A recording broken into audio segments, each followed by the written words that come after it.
Hello, I'm Ricky Lee, and this is the Capital Compass. Today, we're getting an update from Cielo Waste Solutions, which is progressing its clean fuel strategy in northern British Columbia through Project Nexus, a waste-to-fuel development focused on producing low-carbon renewable fuels. Since our last conversation in October, Cielo has confirmed its target location in Prince George, advanced its feedstock agreements, and outlined how federal and provincial policy, from Clean BC to LCFS credit framework, strengthens the economics for its chosen output, sustainable aviation fuel. Joining me now with the latest developments is Ryan Jackson, CEO of Cielo Waste Solutions. Ryan, welcome back to the Capital Compass. Thanks for having me, Ricky. Good to see you as always. Thank you. So, Ryan, let's start with the progress since your October update. You've now confirmed Prince George as the planned site for Project Nexus. Why was this location selected, and what advantages does Prince George offer for a project of this scale? Well, a number of things, Ricky, but Prince George is actually it's more than a site selection, it's a strategic anchor, right? It sits at the intersection of British Columbia's forestry, rail, and energy corridors, and it gives us direct access to feedstock, a skilled industrial workforce, and robust logistics environment. And it positions us within a region that understands industry and supports clean energy, quite frankly. It's with our recently signed MOU with a major North American rail company, we're reinforcing both our feedstock and logistics strategy at a scale that is able to be handled by this corridor at Prince George. It gives us the right foundation to build a world-class SAF, or sustainable aviation fuel, or SAF facility, and that can scale us over as time and demand grows. Amazing. Well, you've also spoken about taking a more disciplined, stage-gated approach this time around. So, what progress have you made on securing foundational feedstock supply, and what are the next steps before finalizing the site and engineering work? Right. So, and we have laid out a defined progression. So I mentioned the foundational MOU agreement, or MOU, that we have with respect to scrap railway ties. We're adding on to that with feedstock as we move forward in the Prince George area. But we are advancing our pre-feed engineering. We're progressing permitting and early site development planning. We're finalizing our feedstock frameworks and our logistics partnerships. And we're advancing our capital structuring, and we're also preparing our LCFS related funding submissions. So the next phase is about really about execution, and we're turning Project Nexus into a tangible operating SAF platform capable of delivering a sustained environmental and economic value, and de-risking the project as we move into the funding stage, which will be early in the new year. And so both the federal government and the province of BC have strong policy signals supporting renewable fuels, from the Clean Fuels Fund to BC's low carbon fuel standard.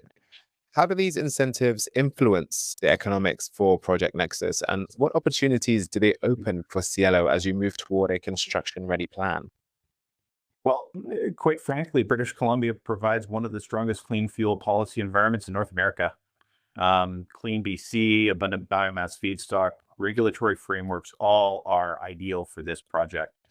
The bigger story, though, is Canada, quite frankly, and we see Canada emerging as a global hub for low carbon industrial development, and it's backed by predictable policy, clean electricity, coordinated federal provincial climate commitments. All of that is when there is so much geopolitical uncertainty pushing capital towards sustainability and towards Canada, quite frankly. And Canada does stand out for us, for Cielo. It means that we can invest and have investors with confidence and build that confidence by de-risking the project that I mentioned earlier. Great. And so you've now officially committed to sustainable aviation fuel, or as the cool kids call it, SAF, as the primary output for Project Nexus. So what makes SAF the right pathway for Cielo? And can you speak to the demand you're seeing in the market? Absolutely. And SAF is the right pathway for us. And it's where the policy, the economics, and the real demand finally do line up. And I want to take a step back or acknowledge that hydrogen was a very valuable step in our learning curve. It had great carbon intensity, it's technically solid, but the market signals just quite frankly weren't there. SAF is absolutely different. Airlines don't have optionality. They can't electrify long haul. They can't wait for miracle technology, and they're staring down federal and provincial mandates that ratchet up every year. They need low CI SAF at scale today, not in 2040. So that's exactly where we fit.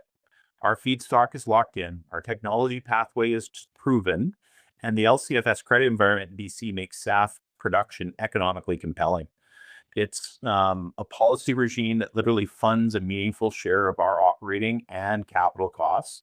And if we deliver a low carbon SAF, that's a tailwind from a policy standpoint that you just don't ignore. So on the demand side, it's really not theoretical. Airlines are signing long-term SAF offtake agreements at a pace that this industry's never seen before. So every carrier in North America is under pressure. This is not just a localized deal. And even globally, there's a lot of pressure from a regulatory and customer-driven SAF story today. So it's really about our shift to SAF isn't really a pivot. It's just a logical next step in building the business that we identified in Prince George. And so, looking ahead, what are the key milestones investors should watch out for as you move through pro-feed, advanced feedstock agreements, and prepare formal funding applications under BC's LCFS initiative?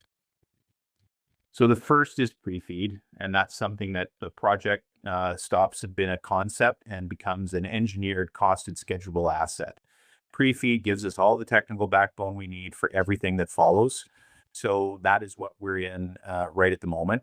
It gives us a better understanding of cost estimates, site-specific design, and the package, quite frankly, that the government funders want to see. Parallel to that track is also our feedstock. We're finalizing our commercial frameworks and long-term supply of feedstock that we were looking for and other wood waste streams, whether they be from forestry slash, from mill byproducts, sawmill byproducts, or even landfill wood waste redirect as an example of how abundant the feedstock in the Prince George area is, which I know I've spoken to. So that bankability of that feedstock also has us going down that very same path. And then the other one is our LCFS initiative agreement with BC.